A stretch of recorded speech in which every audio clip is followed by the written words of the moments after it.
Iti Colossians chapter 2. Colossians chapter 2, verse 9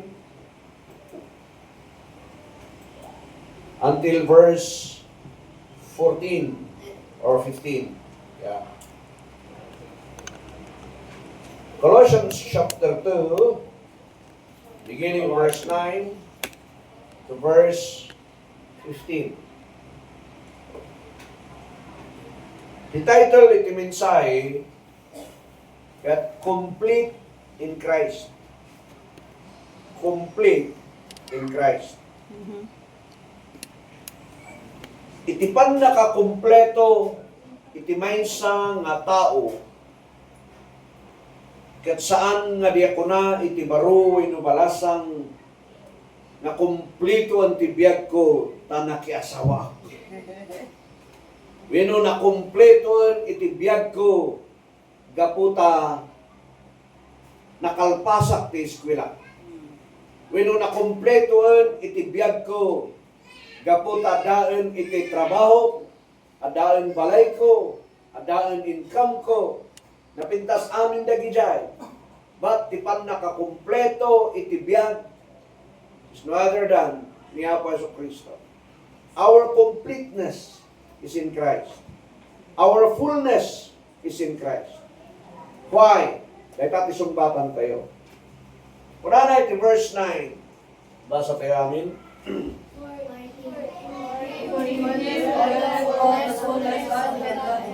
Okay.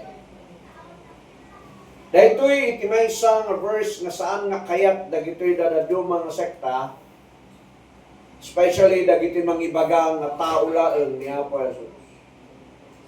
Kung dahito'y nga verse, ipakita na nga Diyos ni Apo Jesus. Tani Apo Jesucristo, nagtaeng kan kwa na iti Godhead, bodily. Anya ti Godhead, ti Ama, Anak, kan Espiritu Santo, ay ti Godhead. Ada amin dayta nga fullness, ay da amin dayta nga kababael kani Apo Jesucristo. Kompleto amin dayta iti biyag ken biyang ni Apo Jesus. Now, iti verse 10. And ye are, tuloy,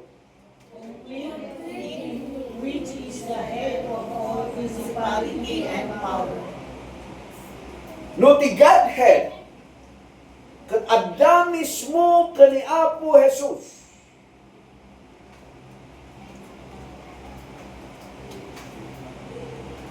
Kat addamat ni Apo Jesus ken ka, ken adda ni Jesus, adda ka kani Apo Jesus, kompleto ka. Right? Apay na kompleto ka.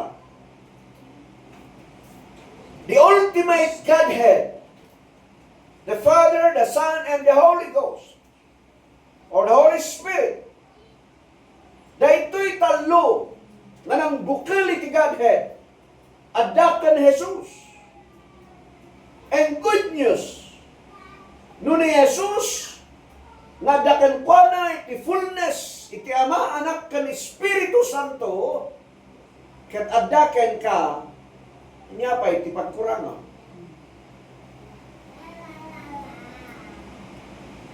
Awanan. Iti turay, iti langit, iti turay, iti rabaw, iti daga, iti nang paraswa ti amin nga makita. Adakan ka. Kinadakan niya. Tinang paraswa ti balito, nga pag-aapaan ti tao. Tinang paraswa iti posisyon kan autoridad. Nagangandatan ti tao. Di popularidad nga kayak iti tao nga gunudan.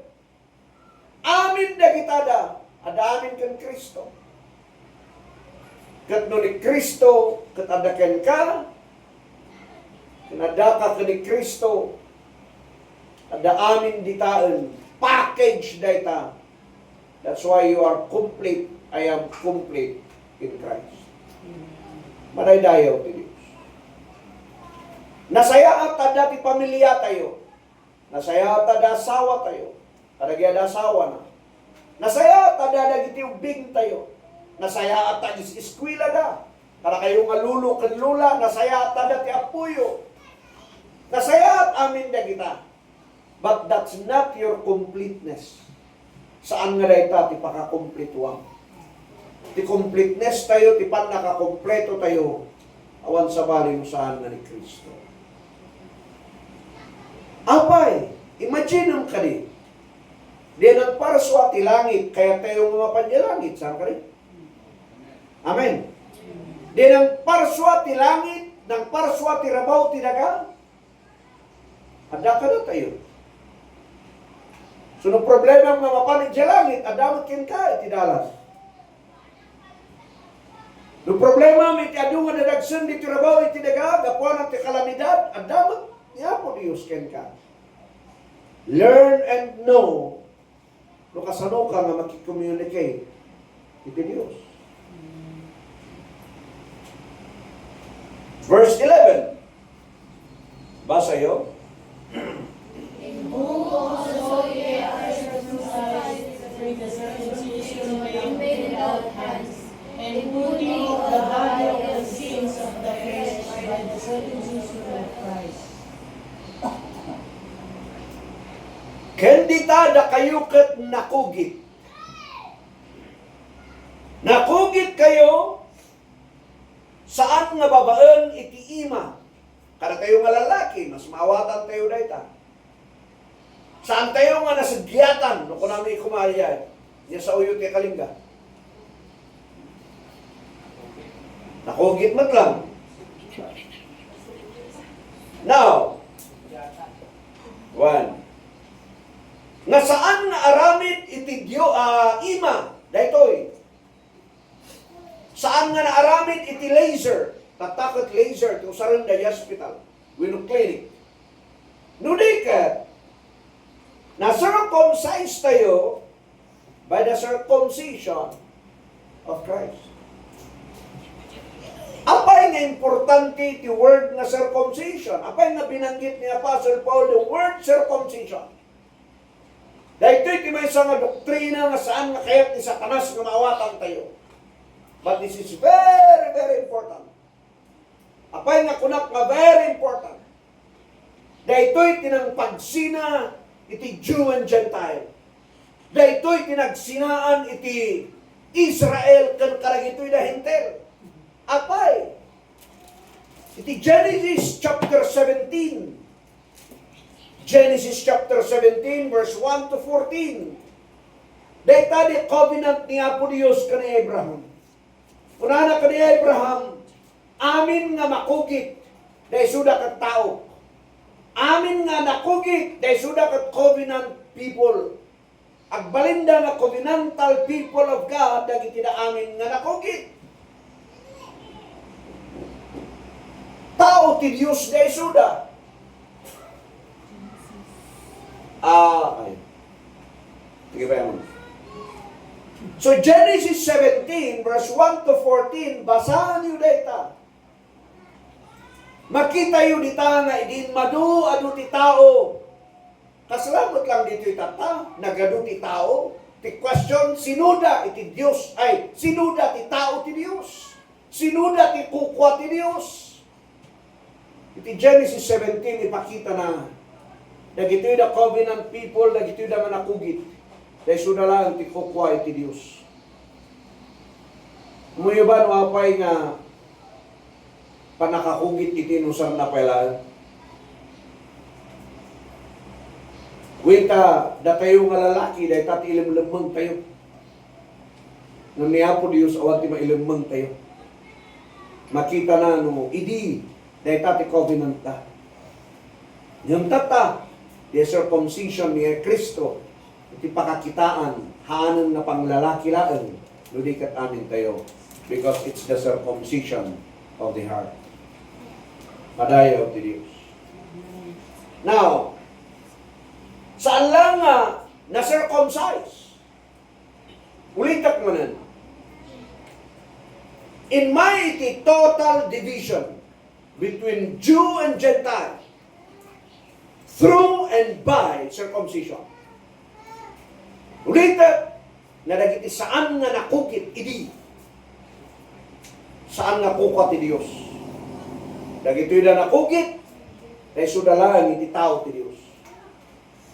Kitata, nag-amin nga nakugit, dahil suda iti nagbalin nga kapututan ni Abraham, kapututan ni Isaac, kapututan ni Jacob.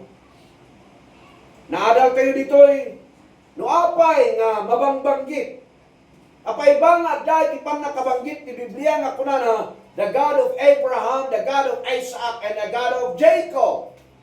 Why? Apay nga dahil ti panangawawag dahil ti Dios, the Old Testament time. Apay nga awanan tinangawag dita, iti New Testament. Because that's the covenant name of God. The God of Abraham, Isaac, and Jacob. Kaya covenant data para ka naging Hudyo, saan nga para ka na tayo na hintel. Aside nga nak-circumcise tayo, circumcision ni Kristo, ije cross, verse 12, buried with Him, tuloyo, Buried with Him in baptism, wherein also ye are risen with Him through the faith of the resurrection of God, who hath raised Him from the dead. Okay, ulitin niyo man. Tayo, apay kasi na kayo makatugtog. Dapat mga tumagda kayo amin. Let's all stand. Yeah? Let's all stand. I know that you are all tired and sleepy or exhausted, but we need to be alert because it's the Word of God. Can we read all the verse dito sa mga? Go! buried with Him in baptism, wherein also ye are risen with Him through the faith of the resurrection of God, who hath raised Him from the dead. Okay, sakbay nga tugaw ka, ibagat takaway mo hanggang matuturo. Okay, mabalay nagtugaw kayo. Let's all stand. Down. Yeah? Now, verse 12. Buried with Him in baptism. Anya nga baptism. Baptism into Christ. Baptism into the body of Christ. Buried with Him in baptism, wherein also ye are risen with Him through the faith of the operation of God, who hath raised Him from the dead. So saan lang nga nabahat, saan lang nga na-circumcised, but also naipunpun. Asano ka nga naipunpun? Naipunpun ka, idinatay ni Kristo, kat naipunpun ni Suna. If you know and believe na the burial of the Lord Jesus Christ, kat for you and for me, na inayon tayo, iti burial na. Kat no kasano nga nag-resurrect iso na, kas tamtumat nag-resurrect tayo. Glory to God. Verse 13, kasano kang naipunpun, apay nga naipunpun ka, apay nga mabalin nga, apay nga masapol nga maipunpun tayo. Verse 13, go.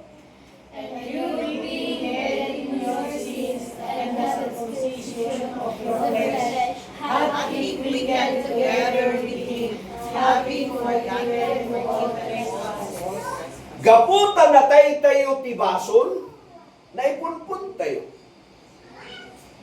Naipunpun tayo, babayan ni Japan na kaipunpun ni Jesus. By the way, condolence ka na kayo nga napayan manan iti sumadun.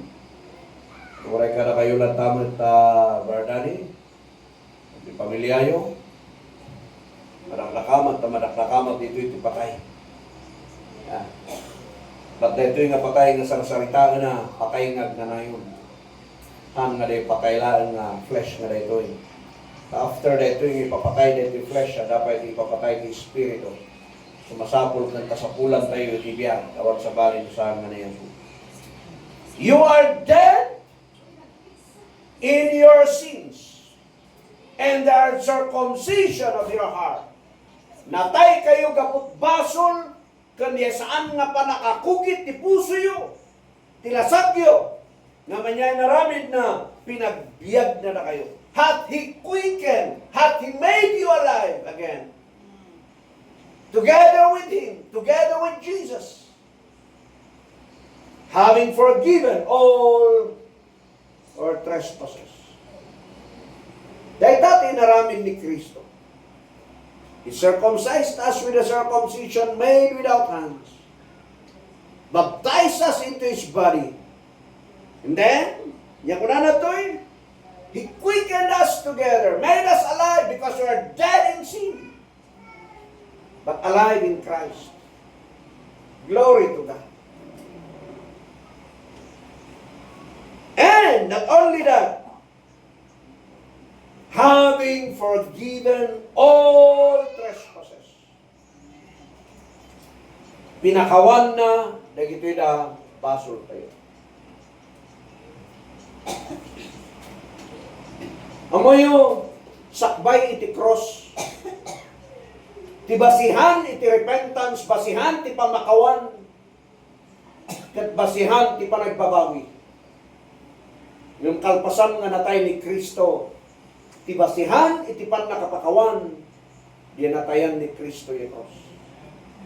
Dahil tapig gapuno, apay nga pakawanan ti kabsat mo, kan kabusor mo, gaputa na tayo nga awan tinamnaman na pinakawanda tayo ni Kristo yung cross. Isu na tinagpakumbaba. Isu na tinagsirbi. Pinagserbihan na tayo. Yan naramid na verse 14. Tuloy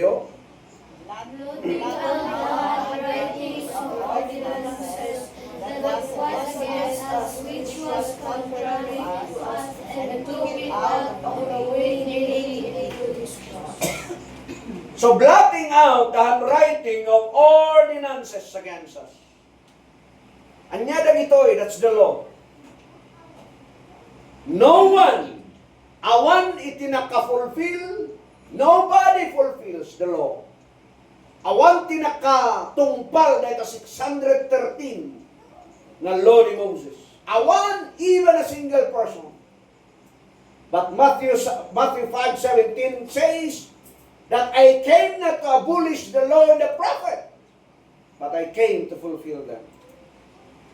So ngayon po ni Apostle Paul, Romans chapter 10 verse 4, Christ is the end of the law.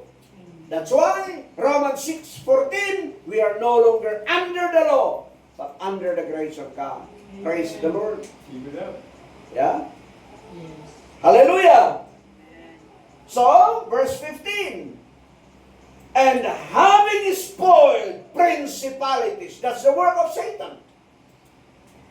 Having spoiled the principalities and powers, he made show of them openly, triumphing over them in it. What's the meaning of this? And yet, kahit nga sa one day, ito yung public showing that he defeated them. Why? At the cross, that's a public view of everybody. He defeated Satan and all his forces. After his death, when he resurrected, 1 Corinthians 15, verse 20 to 26, the last enemy to be conquered is death. That's why he died on the cross, to show to all that he will defeat Satan, that he will defeat his forces. And when he resurrected, he defeated death. Pinarmag na ti patay, idinag-ong nga isuna. Isaludsod ko, kasano yung nga parmakan iti kinalukmag yun? Umuyo ba? Pag-diet, diba? Kasano yung nga parmakan iti kinabutyog yun? Pag-diet, sabi? Kasano nga na parmag iti patay, nag-ungar ni Jesus. So somebody conquered death, and that is the Lord Jesus. And if Jesus is in you and you are in Jesus, we can conquer death through our Lord Jesus.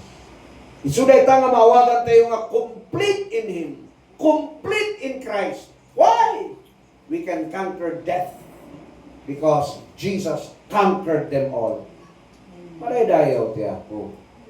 Siya ko na Philippians, we are more than conquerors. Romans chapter 8, I should say. We are more than conquerors. Why? Babayan kan Kristo. He conquered death. He conquered all the forces of Satan. All the power of Satan. Kinangker na amin dagitada. So ngayon we are complete in Christ. Madaydayaw ti Diyos. Amen. And having spoiled principalities and powers, He made a show of them openly, triumphing over them in it. Yeah? Triumphing over them in it. Pinagbaligyan na amin dagita na. Then, in-expound na. Iti 1 Corinthians chapter 15. 1 Corinthians chapter 15. Verse 54 or verse 55. Verse 55, 56, and 57. O death! Pakibasa yun? O death, where is thy sting? O grave, where is thy victory? 56. The sting of death is sin, and the strength of sin is the law. 57. But thanks be to God, which giveth us the victory through our Lord Jesus Christ. Now, O death, where is thy sting? Ay nati poison mo. Ay nati lipot mo. Sika nga patay. O grave, o sika nga tanam. Where is thy victory? Amoy ba no sagmamanot itanam tata? Para kayong wada iti niya awag na din. Di St. Peter na. Mano ti St. Peter? 2,000 per... Di pakaipon po ng Maria. Mano? Wow, tayo ni Mother. Among, apay nag... Apay nagpa-reserve ka na yan. 70,000. Kung nagbasi-basit, saan ka rin? And then, manuti kontrato na ngayon.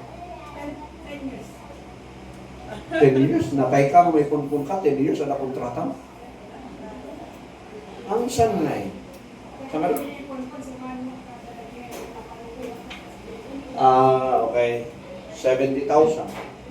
But, the Bible says, O grave, where is thy victory? Satan wants us to die. That's his work. To steal, to kill, and to destroy. That's his work. But after the resurrection of the Lord Jesus Christ, Jesus said, He conquered death. He conquered everything. Open show. In parang na no kasano nga pinarmot ni Satanas. So nga han nga kabutbutan kada tayo ti matay. Wiras lang nga ba di mo? Siguro na dati ko na ni Apostle Paul, Philippians chapter 1 verse 21, for to me to live is Christ and to die is gain. Where, O grave, where is thy victory? Awanan ti victory, ti patay ka na tayo. Awanan ti victory, ti grave ka na tayo. Why? Nag-ungar ni Jesus. 56. Ako na lang. The sting of death is sin. Dahil tati pollution na. The poison of death is sin. Dahil tati poison na, at numatay tayo. Because the wages of sin is death. So kaya't nang nagbasol ka, kaya't nang nagbasolak at numatay tayo. And the strength of sin is death. The law. So I push na the law of Moses kada tayo. But we are no longer under the law of Moses. We are under the grace of God. Madaydayaw ti Diyos. Amen. Because Christ is the end of the law. Hallelujah. Now, verse 57. But thanks be to God. Everybody says, thanks be to God. Thanks be to God. Apay, He gave us the victory. Victory over death. Victory over Satan. Victory over his forces. Victory over heaven. Victory over earth. because Jesus Christ is in us and we are in Him. Amen. Palakpakan tayo man niya po Diyos. Hallelujah! But thanks be to God, which giveth us the victory through our Lord Jesus Christ. So therefore, niya teramidan tayo, tatata na baligi tayo, pinagbaligian amin ni Apo Jesus. Amin kat inaramid ni Apo Jesus. Dahil ko'y kumamot nga road, teramidan tayo. Verse 58. Yakunanata, therefore, my beloved brethren, be ye steadfast, be ye faithful, be ye steady. Okay? Steadfast, unmovable. Saan ko ba nga diya malim me? Okay? Amo nga diya malim me. Tapos lagi bye-bye. Napan si mubli, mapan si mubli, ang kumangakas diya. Stable tayong kumaka ni Kristo. Unmovable, always abounding in the work of the Lord. Always abounding. Always mararamigan tayo kumari yung work of the Lord. And yet the work of the Lord, His death, His burial, His resurrection, His blood and His crucifixion. That's the ultimate work of the Lord, to come, to pay the price of our sin, to be buried, and to rise again. That's His work. So faithful kayo kumang laglagip kan mang panpanunot tinaramid niya po Yesu Kristo. So kasanot ayat tayo mang panpanunot ti future ito bring tayo kan family tayo damor kumapay nalagipan tayo tinaramid ni Kristo. Maray dayo ti Dios. Ang kanina nagpintas nga kita ti may isang pamilya nga may isang agday-dayo iti Apo. Ang kanina nagpintas nga kita ti may isang pamilya nga agad-adal at sa niya po Dios. So nga kada tayo, nga santo yung kadwa iti pamilya tayo, ituloy tayo may kararagday sila. Dahil tatigamang tayo, mas may isang pamilya.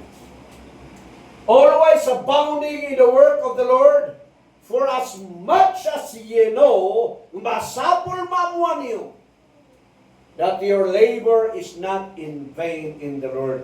Tadaytangan kayo panagserbi ti Dios, parang salimot-mot tinaramid ni Kristo, parang salimot-mot the work of the Lord. It's not in vain. It's not sayang. Nudikat gungunaan iti Dios.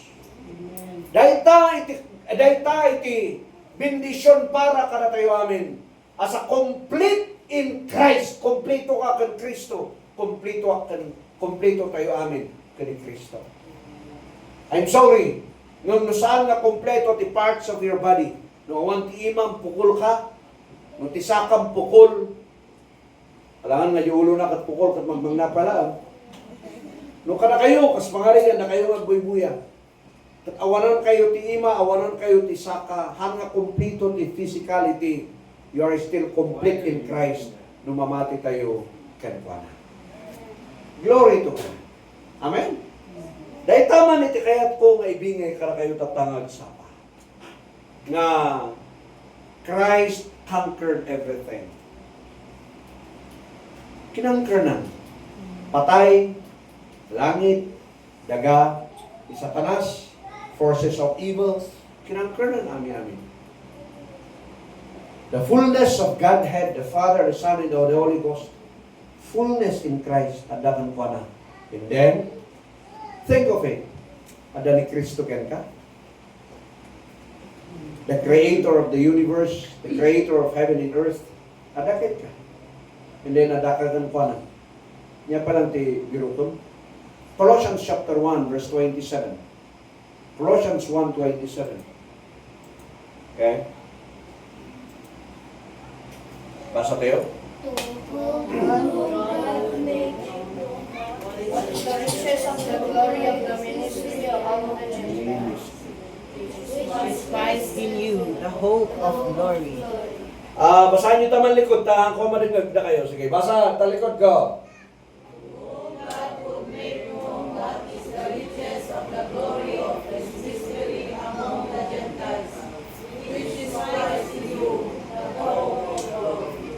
That's the riches of the glory of the mystery that was revealed to Apostle Paul. Nanya diyay, anya day tanga mystery. Christ in you, the hope of glory. Hallelujah. We are longing for that glory, the glorious appearing of our great God, to meet the Lord in the air. And the ultimate key for that purpose is Christ in us, Christ in you. Amo iti promise ni Apo Dios kadagay disciples na I am with you after His death in you. Sabali dagay nga duwa. That's the hope of glory. We are complete because Christ in us. Then Romans chapter 8 verse 1. Romans 8:1. Asayo. There is therefore now no condemnation to them which are in Christ Jesus, who walk not after the flesh, but after the Spirit. Okay. There is therefore now no condemnation. No more death. No more curse. No more Satan's power. No more Satan's authority or influence. Why? To them which are in Christ Jesus. So the hope of glory is Christ in you. No condemnation for us who are in Christ Jesus. In Christ, adatayo kan Christ, ni Kristo adamot kadatayo. Dahil dati completeness tayo. That's the ultimate completeness of man. Awan sa malinusan ni Kristo. So nga saan tayo kumang isurrender ti pamati tayo. Kada kayo nga grugrugi nga pamati ang kayo kumang maupupay. Ituloy tayo. Ituloy tayo nga mga amuti takder tayo. Dahil katigamon tayo. Okay. Ulit-ulit at kada kayo nga mga ibagbaga, isubot lang dahil tatin pukaw ko jay malalangoy di kalman kahit kung adubliyan kada kayo. Ada ti talong gamin. Ada mo yun dahil ti talong nga dahil kat iso dahil ti panpanakil ti tao. Nga dahil dati mangyayat ada yung at karakwara iti Diyos no maminsan. Mamagyaman tayo tawan dito eh.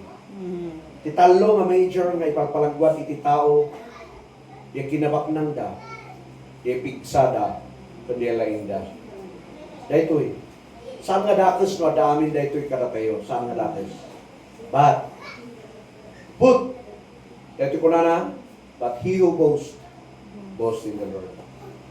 Kaya suna itinakakumplituan tayo ng amin. Maradayo iti Diyos. Dahil tayo tininsahe, that's the message I want to share. I hope nga dahil tinapilot tayo. Amen?